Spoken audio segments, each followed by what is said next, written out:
Olá, eu sou o Hélio Moraes e quero lhe dar as boas-vindas aqui ao meu canal. Hoje eu tenho o prazer de entrevistar para você o professor Wesley de Paula, que além de professor universitário é consultor estratégico. E professor Wesley, muito obrigado por dispensar aqui o seu tempo, que é precioso, que eu sei, e raro, para estar aqui com a gente, no meu canal, com a minha audiência, explicando um pouco de estratégias empresariais e como superar e como vencer os desafios de 2016. Eu é que agradeço, é uma honra estar aqui. Muito bem. Para você que está assistindo, eu gostaria de apresentar rapidamente o professor Wesley. E eu tenho aqui uma cola, porque eu tenho bastante coisa para falar. O professor Wesley, ele... Antes pegue aí uma caneta e um papel, porque o assunto que nós vamos tratar aqui hoje você não ouve todos os dias, tá? E você não vai achar isso fácil na internet não, ok? Mas vamos lá então. O professor Wesley, ele é graduado em Administração de Empresas, com especialização em Administração Geral e Ciências Políticas. Além disso, ele é mestre em Administração e atualmente está cursando o doutorado também em Administração. Além da experiência acadêmica, o professor Wesley atua desde 1990 como consultor estratégico e organizacional em diversas empresas, principalmente na região Centro-Oeste, Norte e Nordeste do Brasil, além do Sudeste. E ele vem produzindo estudos avançados e a partir desses estudos ele está reestruturando estrategicamente e alavancando o crescimento das organizações onde ele atua de forma sustentável. Professor Wesley, qual é o maior problema das empresas brasileiras? Empresário pensa, Hélio. E de uma maneira geral, o empresário pensa aquilo que nós chamamos de modelos mentais. Quando ele está pensando, ele tem uma certa mania. Simploriamente pensando, ele divide o seu faturamento em três partes. A primeira parte é aquilo que a gente chama de CMV, que é o custo da mercadoria vendida. Uma segunda parte ele chama de outros custos e despesas e ele reserva uma partezinha que é o que ele gostaria de obter, que é o lucro. O problema é que para ele chegar neste lucro existe um fator chamado desperdício. O desperdício no Brasil é um dos maiores do mundo. Nós brasileiros, não sei por que cargas d'água, desperdiçamos muito. Desperdiçamos o tempo das pessoas, dos funcionários. Tempo significa que você tem que contratar mais pessoas, que significa mais custos, mais riscos trabalhistas. Significa que você desperdiça também materiais, você tem que comprar mais máquinas, mais equipamentos, e tudo isso significa custo, despesa. E no final das contas, a maior parte dessas organizações costumam não ter o lucro que gostariam de ter. Muitas vezes até tem lucro, um pouquinho, poderiam ter muito mais. O combate ao desperdício é absolutamente necessário.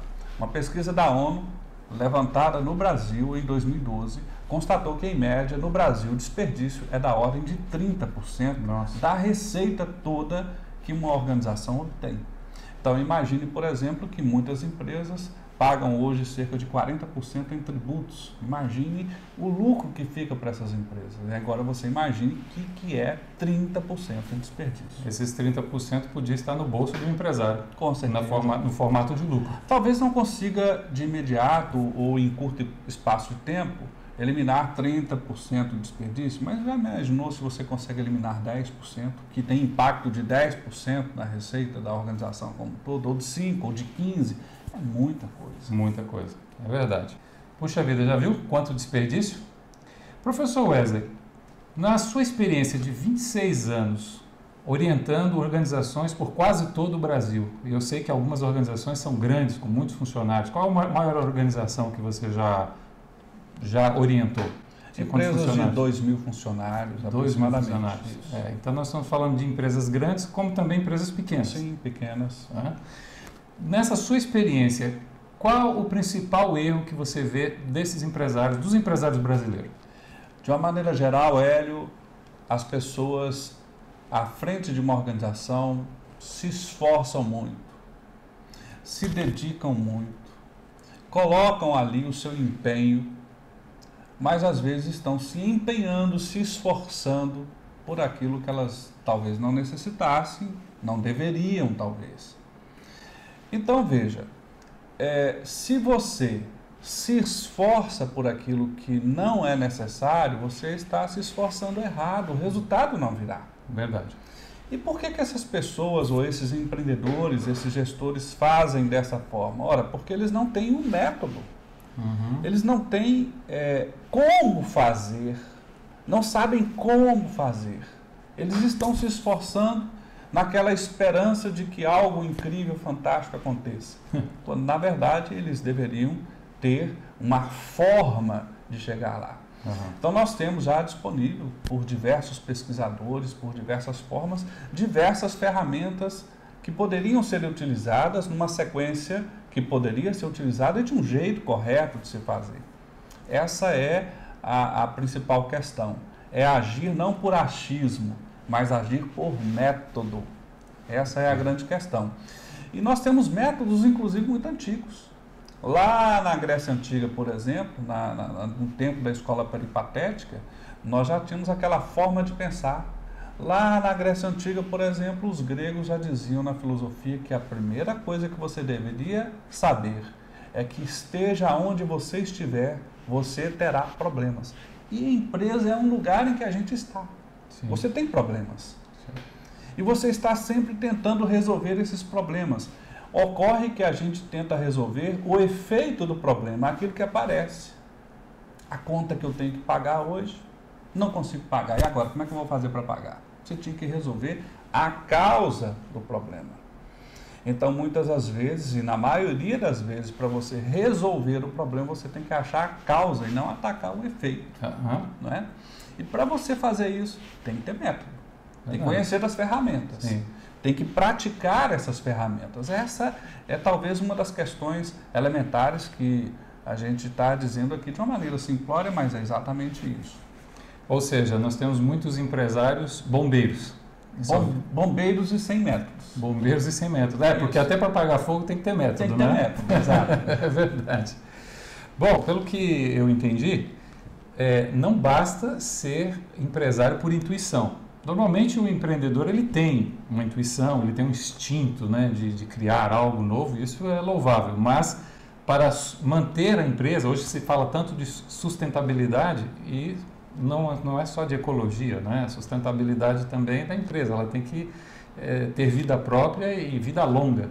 E esse espírito, esse instinto do empreendedor, ele não é suficiente, não é isso? Não. Ele precisa pensar estrategicamente. Por exemplo, ele precisa pensar no longo prazo e agir no curto prazo. Porque o futuro é algo que, se nós não falecermos, não morrermos, inclusive se a empresa continuar existindo, ela existirá no longo prazo ou no médio prazo. Mas para que ela exista hoje, amanhã, depois, eu tenho que agir hoje. Então eu não posso pensar apenas em sobreviver hoje. Eu não posso pensar apenas em não deixar a empresa não existir hoje. Eu também tenho que estar plantando sementes para este amanhã que virá. Se eu não plantar essas sementes, esse amanhã nunca chegará.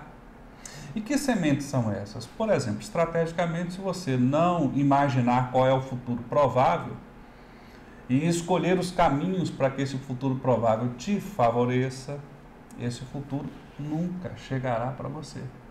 Então a gente vai passando com os nossos esforços, os cabelos brancos vão chegando e a gente vai lembrando, puxa, eu sofri tanto ontem, sofri mês passado, ano passado, e eu me esforço tanto e estou sofrendo e não consigo resolver o problema. Hoje eu continuo no meio do problema. E amanhã, como é que será? Problema nunca vai deixar de existir na empresa, só troca de lugar.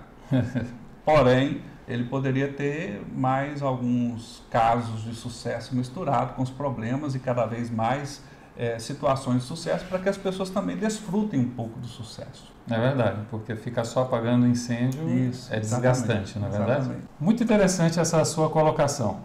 E eu acho que você que está aí nos assistindo está curioso agora para saber como o empresário deixa de apagar incêndio, seu empresário bombeiro, para ser um empresário de pensamento estratégico? Mas antes de você responder, eu tenho uma coisa para você. Fique até o final, porque eu tenho uma notícia muito boa para dar e que vai, ou que pode revolucionar o seu negócio já agora em 2016. Então continue acompanhando a gente, além dos ensinamentos que você está vendo aqui, tem surpresa, tá certo? Então aguarda aí. Mas professor Wesley, continuando, como deixar de ser empresário bombeiro e passar a ser um empresário com pensamento estratégico? Eu me perguntava exatamente isso quando eu estava fazendo o meu bacharelado. Porque eu fui introduzido a diversas teorias, cada uma me parecia mais fantástica do que a outra. Só que cada uma delas pareciam ser antagônicas às outras. E eu falava, puxa, me perguntava, se são tão fantásticas essas teorias, por que elas se discordam entre si? Sim. Não é verdade? É. Então, eu comecei a perceber que todas elas, em grande medida, ou na sua totalidade, ou em parte, tinham lá suas verdades. Tá. Eram aplicáveis, mas não eram aplicáveis a todos os casos. E nem eram aplicáveis sem que houvessem determinados precedentes. Determinadas coisas tinham que haver. Então, aquela situação em que a gente vê assim, a grama do vizinho é mais verde, aquela empresa X lá fez assim, então eu vou fazer também na minha, não se aplica muito. Nós vemos os casos, eles são motivadores, o caso do vizinho que é um sucesso é um motivador, sem dúvida nenhuma, aprendemos com ele, sem dúvida nenhuma, mas o caso do vizinho pode não ser necessariamente o meu caso, porque o vizinho pode estar numa situação diferente da minha. Sim. E é nesse sentido que surge o método SPIMAC.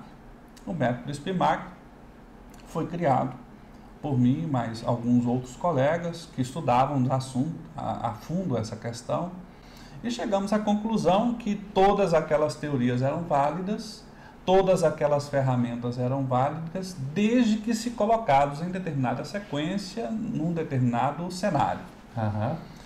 O método SPIMAC, ele não é revolucionário a ponto de criar nada incrível, exceto por um fato, ele é sequencial. Ele aponta o que deve ser feito primeiro, o que deve ser feito segundo, o que deve ser feito em terceiro lugar, em quarto lugar e assim sucessivamente, dependendo daquela situação em que aquela organização se encontra.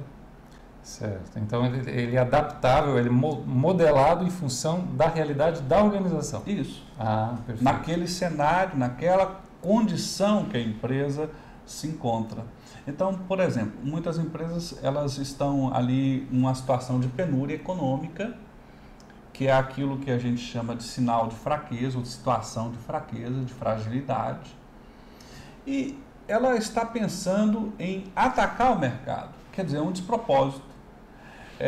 Numa situação de a gente tentar demonstrar isso contando um caso, imagine que essa empresa fosse uma organização semelhante a uma pessoa que está doente. E um doente, então, resolve ir para um ringue e brigar com alguém. Vai perder. Com certeza. Não é verdade?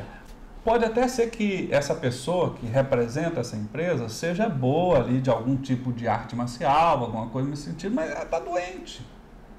Ela não tem força, não tem ânimo, não tem condição para atacar. Então ela não pode ser posta no ringue, ela tem que ser posta no hospital. Sim. Não é verdade? Na primeira fase do método, é o que nós chamamos lá, assim o nome meio popular, de sarar o doente. Então você chega numa organização, ela está cheia de feridas, cheia de chagas, fragilidades. Então você tem que identificar quais são essas feridas, quais são essas chagas, quais são essas doenças. E então você busca sarar essas doenças, essas feridas, essas chagas, de maneira que aquela organização, semelhante a uma pessoa, se reequilibre, retome o vigor, e é nesse momento então que ela pode atacar. Então veja, se o vizinho lá que tem a grama verde está atacando, mas não está doente, ele está certo. Mas de repente aquela outra pessoa que sou eu, que é a minha empresa, que estou doente, não está certo para mim naquele momento atacar. Só porque eu estou copiando o vizinho, que é um sucesso. Então, o meu caso é meu caso. ele é único. Sim, sim. O meu cenário não é o seu cenário. Não é o cenário do vizinho que tem a grama mais verde. Então nós precisamos identificar e traçar a ação concreta dentro daquela situação, quais são as teorias, quais são as ferramentas específicas para aquele caso na sequência prescrita. Então quer dizer que desse jeito o empresário ele vai começar a antecipar as situações e ele vai prever os seus movimentos e vai deixar de ser um bombeiro. E a cada dia um pouquinho menos doente, um pouquinho mais forte, mais sarado. Eu não sei, eu tenho uma tendência de falar de uma maneira um pouco mais popular. Minha mãe sempre me disse que um homem sem dinheiro até a sombra é feia. Então imagine, por exemplo, uma empresa sem dinheiro, não consegue honrar os seus compromissos financeiros. E ela está pensando em gastar mais algum dinheiro com algum projeto mirabolante só porque o vizinho lá, o concorrente, está fazendo. Não vai acabar muito bem. Não, concorda? não vai. Concordo. Não é uma história assim muito bacana. Então seria mais interessante ela fazer uma coisa assim interessante, como, por exemplo, tratar de fazer caixa, fazer reservas financeiras suficientes a ponto de que ela consiga os recursos humanos, tecnológicos e financeiros que sustentem o ataque que ela pretende fazer. Então tudo tem um método e tem uma sequência lógica. Princípio, meio e fim. Princípio, meio e fim. E dentro desse contexto, você poderia citar, obviamente sem citar nomes, mas citar aqui para a gente algum caso, alguma situação específica onde esse método foi aplicado e revolucionou o negócio? Não se trata de uma revolução, mas de uma evolução sistemática que gera uma situação de sustentabilidade. Certo. Eu me recordo já há alguns anos, eu diria quase 2 décadas, um fato que ocorreu no estado de Minas Gerais, de uma rede de padarias. Nós tínhamos lá 3 padarias que estava sofrendo um ataque que é muito interessante do ponto de vista estratégico. Porque, de uma maneira geral, se nós olharmos as teorias ligadas à estratégia mercadológica, nós podemos dizer que o que as pessoas compram das empresas não é preço, não é produto. O que as pessoas compram são benefícios de acordo com aquilo que elas dão valor. E essa padaria estava sofrendo um ataque de uma nova padaria que se instalou e a sua principal estratégia era vender o pão pela metade do preço. Nossa. Se não me falha a memória, naquela época o pão era vendido a 10 centavos, porque naquele período histórico não se vendia pão como hoje, aquilo mas por unidade. E o pão francês, no caso, era a 10 centavos e o concorrente estava vendendo a 5 centavos. E o que nós fizemos? Resumindo bastante a história, nós fomos verificar se a operação que esse concorrente estava fazendo era sustentável. Certo. E chegamos à conclusão que ele investia algo em torno de 4 centavos por pão para vender o pão a 5, e a margem de contribuição do pão era 1 centavo. Certo. E que aquilo só era possível de dar lucro se ele tivesse pelo menos 70% de participação de mercado naquela cidade específica. E, na nossa opinião, pelos levantamentos que nós fizemos, ficamos lá tentando verificar, chegamos à conclusão que achamos que ele tinha algo em torno de 85%, ou seja, ele tinha lucro. Mas para que ele tivesse lucro, ele estava quebrando o mercado. Como é que se enfrenta uma situação dessa? Não é? Como? Se a gente baixasse o preço também... A famosa guerra de preços, né? Ambos a 5 centavos. Sim. Então, ambos quebrariam. Sim, verdade. Não é mesmo? Sim. E nós vamos fazer aquilo que nós chamamos de pesquisa de escala de valor, que é basicamente, simploriamente, eu não vou falar aqui da metodologia, mas levantar com o cliente o que é que faz com que ele escolha ou esta padaria ou aquela. Certo. Então, além do benefício central, que é obviamente saciar a fome, nós descobrimos que o que faz o cidadão comprar pão nesta padaria ou naquela padaria, o principal motivo é a proximidade. Então, as pessoas, em mais de 70% dos casos, estavam comprando o pão da padaria mais próxima. E nós pegamos então um mapa da cidade, colocamos sobre a mesa e colocamos os alfinetinhos para saber onde é que estavam as padarias e descobrimos uma coisa curiosa. Todas as padarias estavam no centro da cidade. Nossa. Era uma cidade que há cerca de 50 anos todo mundo estava ali. E a cidade foi crescendo e o centro foi ficando muito caro e as pessoas foram se mudando para a periferia. E na periferia ninguém tinha padaria. Nossa. Então as pessoas, para comprar o seu pãozinho de cada dia, tinha que ou pegar um ônibus, ou o seu automóvel, ou a sua bicicleta, e ir lá no centro comprar a padaria. Já que ele tinha se esforçado tanto, ele comprava o pão mais barato. Claro.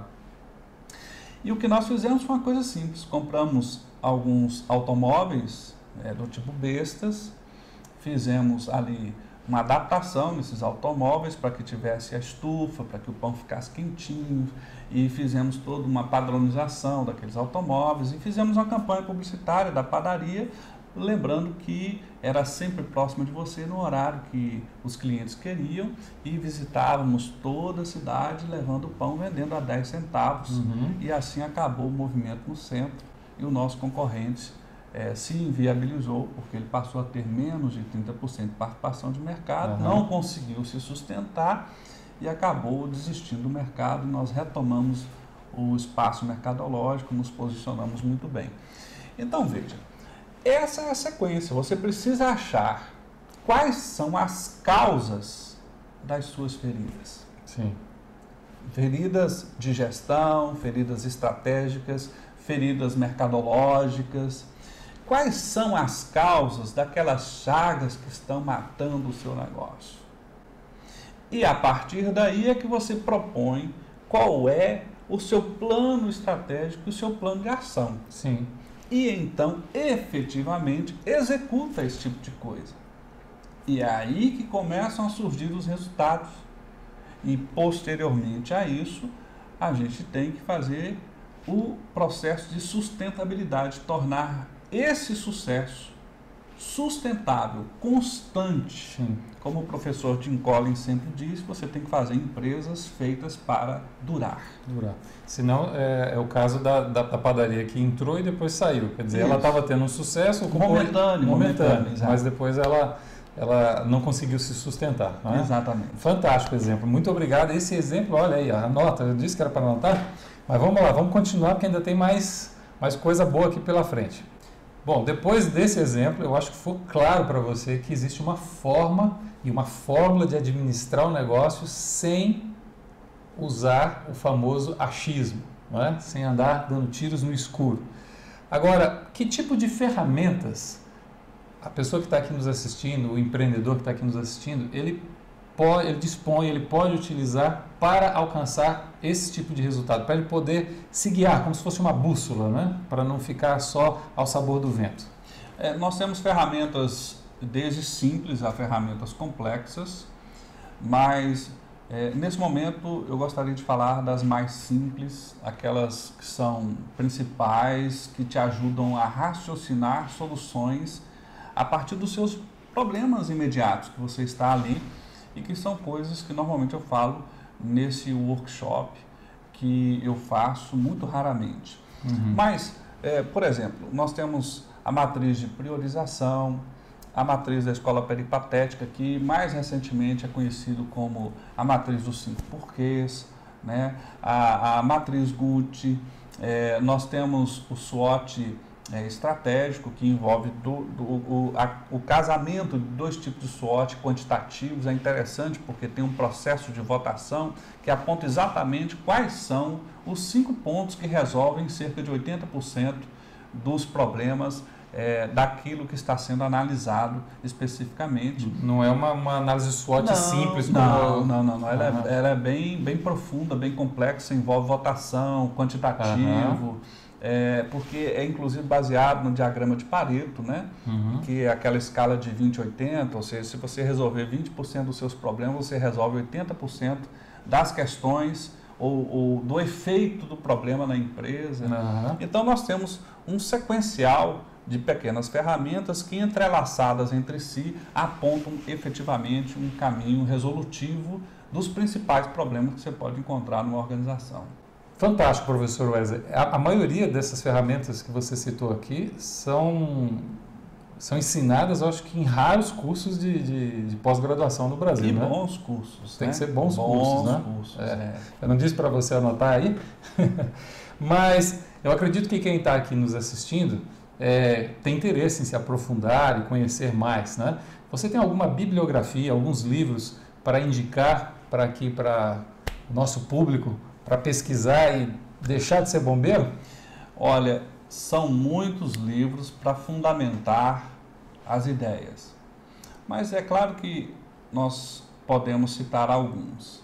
Por exemplo, um livro que você não pode deixar de ler é A Meta, de Goldratt. É um livro realmente incrível. Aliás, toda a bibliografia de Goldratt merecia ser lida. Outro livro muito relevante de se ver é Safari de Estratégia, de Ninsberg. Realmente, embora seja necessário que você tenha um embasamento razoável para entender as ideias ali, mas de fato é um grande livro que merece ser lido. Se você começar a pensar em Peter Senge, A Quinta Disciplina, também outro livro fantástico, e assim sucessivamente. Eu poderia ficar falando aqui de dezenas, talvez. Claro. A metodologia do método SPMAC, ele é baseado em centenas de bibliografias, né?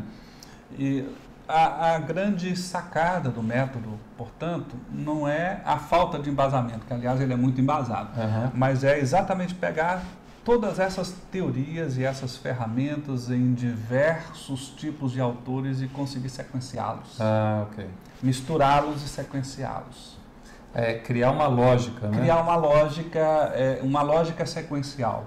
Por isso que você disse que no início, lá na sua carreira, ainda na época da graduação, parecia que as estratégias eram excludentes. E muitas vezes eu ficava me perguntando assim, incrível, e agora, como é que eu uso isso? Em que momento eu uso isso, né? Porque você muitas vezes aprende aquela teoria ou aquela ferramenta, daquela ferramenta, mas você sabe fazer, mas não sabe quando fazer, em que cenário fazer, né? Até que extensão fazer. Então, esta é uma questão muito pertinente. Será que no meu caso, nesta conjuntura, devo fazer isso agora? Uma boa pergunta. Nós só temos, Hélio, 24 horas por dia. Depois da morte, é a única coisa em que todos os seres humanos são iguais.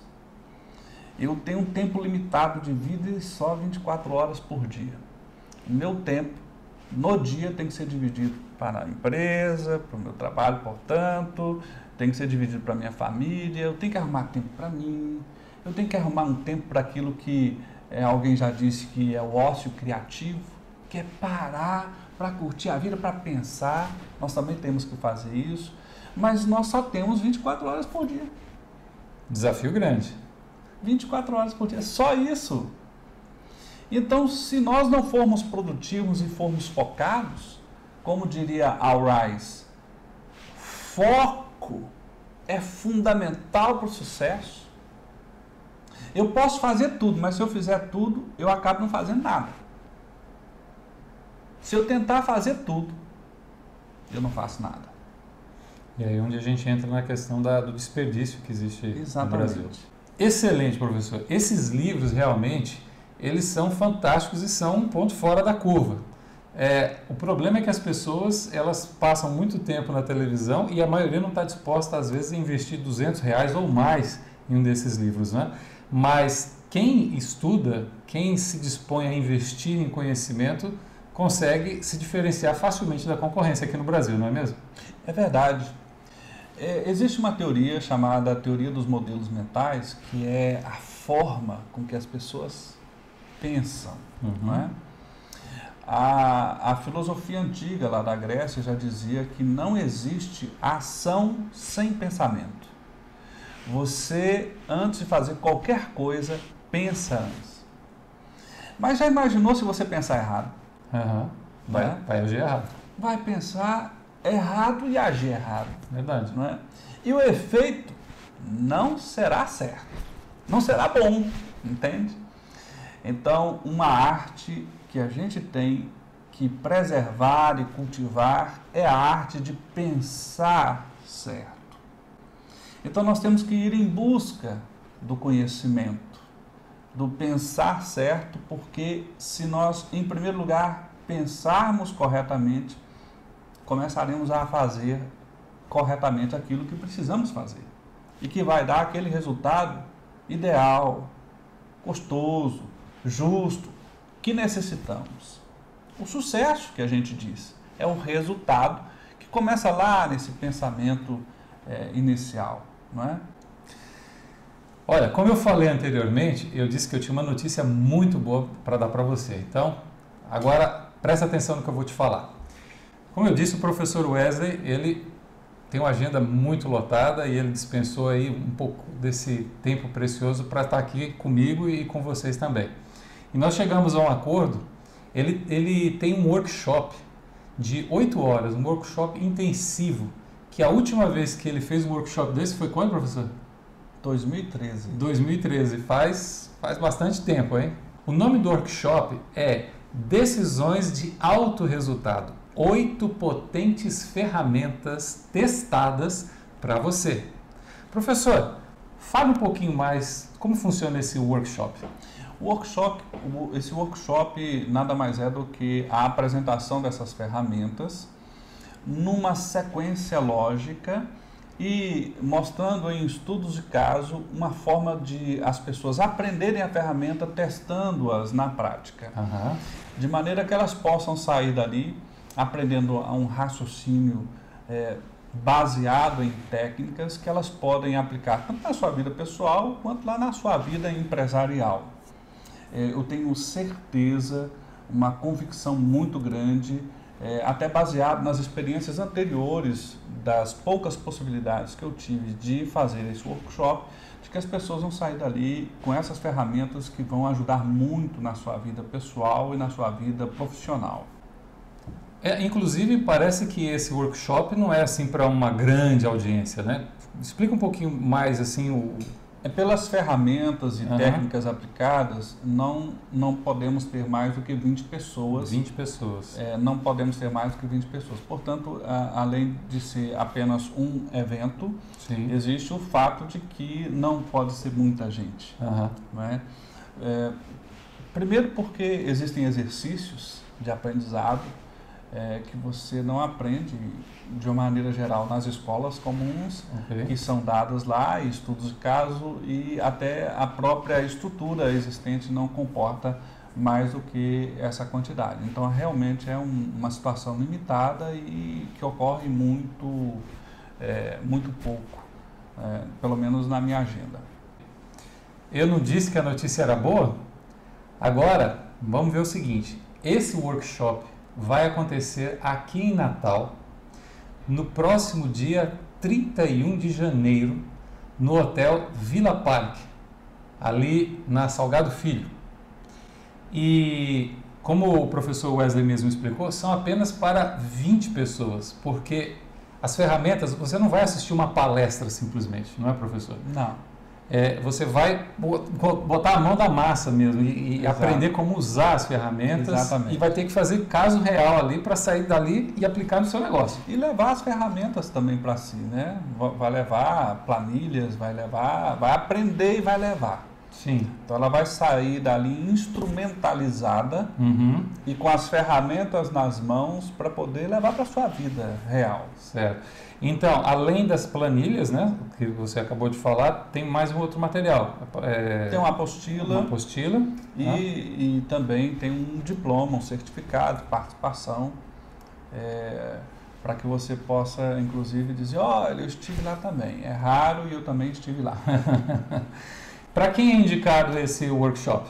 Principalmente para empreendedores, para gestores, para estudantes de administração, também estudantes de publicidade, pessoas que estudam estratégia, fundamentalmente aqueles que são ligados à escola de gestão. Perfeito. Você vai ter a oportunidade rara de participar desse workshop aqui em Natal. Lembrando, dia 31 de janeiro. O valor desse workshop e as condições estão aqui embaixo desse vídeo. É algo que é imperdível e cabe no seu bolso. Agora, corra, porque são apenas para os 20 primeiros que se inscreverem, tá certo? E inclusive aqui você vai ter até condições de parcelar no cartão de crédito se você quiser, tá bom? Lembrando que são 8 ferramentas testadas, 26 anos, né, professor? 26 anos de prática. Você não vai aprender lá teoria, coisas só lidas em livros. Você vai realmente aprender coisas que foram testadas em várias empresas do Brasil. Então, se você está cansado dos resultados que você tem hoje na sua empresa, mude a estratégia. E esse workshop é a resposta que você talvez esteja esperando. Não é, professor? Até porque se você está tendo sempre os mesmos resultados, provavelmente é porque você está sempre fazendo as mesmas coisas. Verdade. Se nós queremos resultados diferentes, precisamos fazer coisas diferentes. Sim. Mas para fazer essas coisas diferentes, primeiro nós temos que aprender a pensar diferente e também precisamos aprender as ferramentas para fazer diferente. É verdade. Então, corra enquanto é tempo. Existem apenas 20 vagas, não tem como abrir mais, senão vai comprometer a qualidade da aplicação do método, tá certo? Faça a sua inscrição. Se você tiver alguma dúvida, também aqui embaixo tem o meu e-mail, tem o telefone para você entrar em contato para tirar alguma dúvida. Professor Wesley, eu estou muito agradecido por você ter vindo aqui, compartilhado esses ensinamentos preciosos, não só para mim, mas aqui também para quem está nos assistindo. E antes de nos despedirmos, eu gostaria que você deixasse aí uma mensagem final para quem está nos assistindo. Mahatma Gandhi certa vez disse: aquele que não serve, aquele que não vive para servir, não serve para viver. É uma honra para mim servir a você. Aguardo você lá. Muito bom, muito bom. Muito obrigado mesmo. Obrigado a você também que investiu seu tempo assistindo esse vídeo, nos acompanhando até o final. E esperamos você dia 31 lá no workshop. Faça a sua inscrição, se tiver alguma dúvida, ligue para mim ou mande um e-mail, tá certo? Então, nos vemos em breve no dia 31. Um abraço, sucesso e bons negócios. Tchau. Tchau.